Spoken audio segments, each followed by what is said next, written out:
Magandang araw mga kakutsero. Ito na naman po ang inyong lingkod na si Jigs na magbibigay sa inyo ng giya ngayong araw ng linggo. Ngayon po no ay February 23 no at meron po tayong 7 magagandang karera no at ang start time po natin no maaga-aga no alas 2 ng hapon. At uulitin ko po, itong aking giya ay purely review and analysis ko lamang at walang halong information. Simulan na po natin mga kakutsero. Race number 1, dito po magsisimula ang winner take all. The 3-year-old group 6 race, no? Distance is 1,400 meters at meron po tayong 8 kalahok. Ito kung mapapansin natin, no, naglaban na ito, no, si Isabel, no? Tsaka si Habibi Scout, no? Naglutsahan ito no? Iba ang nanalo, Dihado po nanalo doon. Sa tingin ko mag-iiba ang diskarte rito sa laban na ito. Ito si Isabel nag-barrier po ito no, nagpreba po ng 1.12.6 itong si Isabel no, parang bumubuti itong kabayong ito no. Si Isabel no. Sa tingin ko mukhang paumento ito no. Ito naman si Habibi Scout, yun nga naglutsahan sila nakaraan, siya po yung llamado ron. Siguro kung magkakabigayan sila ni Isabel, sa tingin ko may panalo sila. Etong pwedeng rumimati dyan, yung Babe in Hoblut, nasakay ni Odil Cortez. Ito, bagong bili ni Sir Maceda itong Babe in Hoblut, no? Mukhang gagaling din itong kabayong ito. Sa tingin ko, may panalo din po yan. At yung ito, paborito ko po ito, no? Baka makadihado, yung numero 8 Supreme Dynasty, no? Sakay ni John Paul Guse, no? Bagamat napapansin ko to, parang hindi pa masyado marunong manakbo. Pero para sa akin, napaka-impressive nung last run niya. Nagpreba po ng 1.28 itong kabayong ito, Supreme Dynasty. Nung last run niya, baka mag-umento. Sa tingin ko, magandang dihado po yan. Abangan niyo po yan, Supreme Dynasty. Kaya dito po sa race number 1, no, magtatatlo po ako dyan. Doon ako sa numero 1, Sabel. Panigundo ko po, numero 4, Habibi Scout. At isasama ko pong pandihado, numero 8, Supreme Dynasty. Sa race number 2, kung saan po magsisimula naman po yung pick 6, the 2025 Pilracom PCSO 3-year-old maiden stakes race.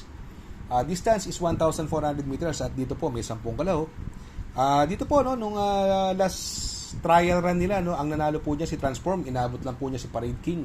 Nagpreba lang po sila ng 1.29 pero may mga nakita ko nitong pinigil Ito paglarga pa lang pinigil na yung numero 7 Levitating no, sa kay ni John Paul Guse, bagamat siya ang bugaw dun at siya may pinakapangit ng preba 1.33. Paglarga na ito nakita ko parang parang inawat siya no, tapos hindi siya pinalundag ng maayos, tapos bugaw ng bugaw, nakapigil si Levitating, parang parang medyo sleepy yung kabayo no. Sa tingin ko mahiwaga sa akin yan, baka dihado yan, Levitating no, pwedeng makachamba yan no. Ito naman si Gemma Bell.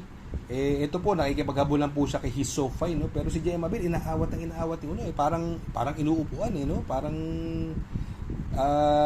sobrang inaawat ni Uno yung kabayo no.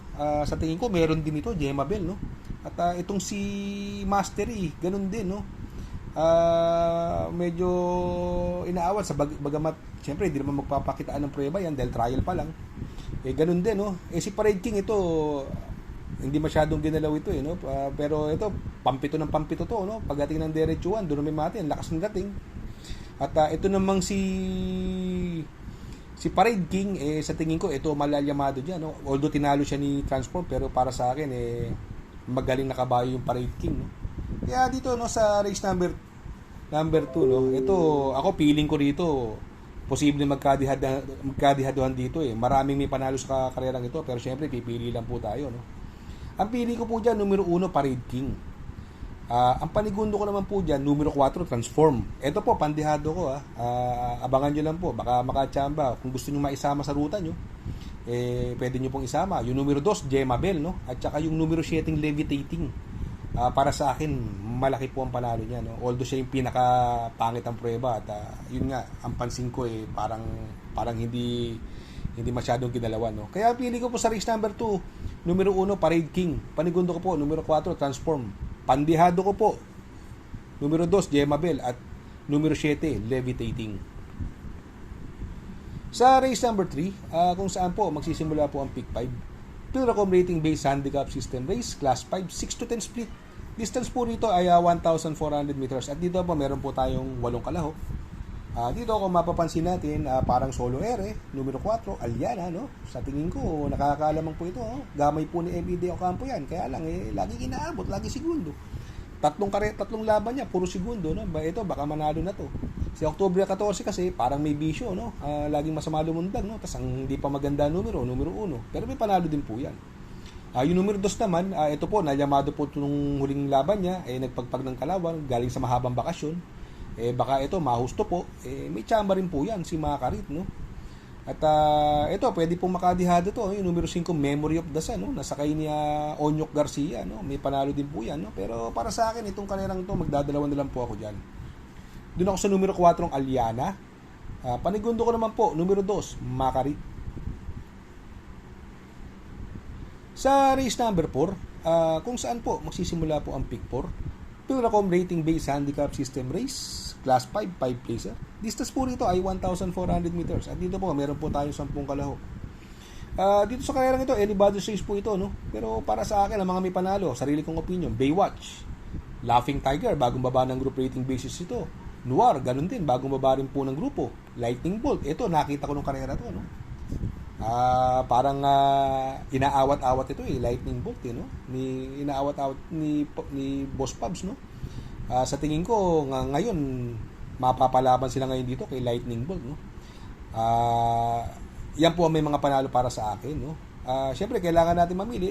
Yung napansin kong mukhang inaawat-awat ng karera mukhang dito magpapanalo, no? Kaya ang pili ko po diyan numero 6 Lightning Bolt. Panigundo ko naman po numero 5 Noir. Sa race number 5, Pilracom Rating Based Handicap System Race, Class 4, 22 to 27 split. Distance po dito ay 1 milya or 1,600 meters. At dito po, meron po tayo siyang nakalaho. Dito, kung mapapansin natin, no?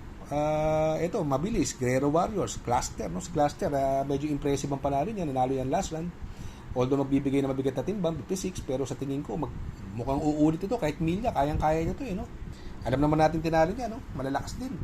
Kung sakaling mabigyan siya ng pressure ni Guerrero Warriors at may isa pang mabilis dito ako nakikita, si boss ako naman, pwedeng rumimati rito yung Anyo 96, no? Sakay ni Abrea, magandang diado yan. At yung numero 7, Amor Mi Amor, doon sa Buenas na Hinete, Jeffrey Bakaykay, no? Top Grosser, may panalo din po yan kung sakaling magkaroon ng lucha, no? Kung hindi kung ma-pressure ng husto si Cluster, pero sa tingin ko kayang-kaya ni Cluster ang area na to, no? Kaya sa akin itong karerang ito, no, dadalawa na lang po ako dyan. Doon ako sa numero 5 Cluster. Panigundo ko naman po, numero 6, Anyo 96. Sa race number 6 sa Pen Ultimate Race, Pilracom Rating Based Handicap System Race, Class 4, 16 to 21 split. Distance is another 1,400 meters. At dito po, meron po tayo 10 kalahok. No? Dito sa karerang ito, mga impresibo ang panalo. Yan, maaasahan. Glamour Girlie tinalo niya, banderan tapos. Maganda numero, nasa balya. Sa gamay ni Sadam Pilapil, no? Pwede mabigay ng pressure yung Jesus Princess. Itong Money for B pa ni, mabilis din, no? Pero siguro, baka hindi napilitin ni JR Sargento Ocampo na iuna dahil manggagaling siya sa labas kung ipe-pressure niya kagad, baka maging cost ng pagkatalo nila itong dalawang nung maaasahan at saka ni Money for B pa ni, no? Kung sakali naman pipilitin, pwede mga rumimate. Andyan yung Queen Gabi, no? Malibu Princess, yan, may panalo po yan. Tsaka si Phil the Burn, no? Kaya dito sa karerang ito, medyo may waga to. Anybody's race ito. Pero para sa akin, magtatatlo po ako dyan. Doon po ako sa numero 10, Money for B Pani. Panigundo ko naman po, numero 1, maaasahan. At isasama ko po pandiado, numero 5, Phil the Burn. Sa race number 7, sa last and final race, Pilracom Rating Based Handicap System Race, Class 5, 11 to 15 split. Distance is 1,400 meters. At dito po, another full gate po tayo, no? Sabado, full gate din ang last race. Ngayon, full gate din yung last race. So, 14 po sila. Dito, another anybody's race. Sa tingin ko, may mga panalo po rito. Yung Electrify, segundo last yan. Ang lakas ng dating. La Republica, magandang dihado yan. Sa akin ni Pabs Caballero. Petro, no? Binigay na po kay O'Neal. May panalo din po yan. Madam Ruby, ito naman, mukhang bayad at raso, kinulang. Naglabas ng karera. Pero sa tingin ko, mag-iiba takbo niya ngayon dito, no? Mukhang, sa tingin ko, paumento itong kabayong ito, Madam Ruby, sa Kinipati. Magandang dihado, numero 7, Lucky Leia, no? sa kay Mark Alvarez. At ito, isa pang magandang diado to, numero 9, Etnad, no? Gamay po ni JR Sargent de Ocampo yan. Pero syempre, kailangan natin mamili. Ako ang pili ko po dyan. Doon ako sa numero 6, Madam Ruby. Panigundo ko naman po, yung numero 1, Electrify. At isasama ko pong pandiado, numero 7, Lucky Leia. Shout out nga pala kay Sir Pax ng Barkadahan OTV. Located po siya sa 1139 New Antipolo Street, Corner Vargas. Malapit lang po sa Abad Santos, yung bagong ginawang tulay. Very convenient and attentive po ang mga tao. Pwede po kayong mag-EB at party while betting on racing. Baka magawi kayo dyan sa Herrera, Corner Oroqueta. Andyan po ang Pipay's Halo-Halo. Ang isa sa pinakamasarap na halo-halo at homemade lahat ng ingredients po dyan. Ultimo Ice Cream. Tabi lang po yan ng Pares at tatapat po ng Kapihan. Shout out kay Sir Arnel Mendoza. Please support his channel. Shout out po Sir Arnel Mendoza.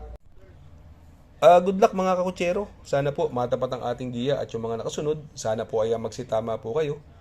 Ako yung makikiusap lamang at makikisuyo sa inyo na please like, share, subscribe, and hit the notification bell para update kayo sa aking mga giya. Good luck po and happy racing.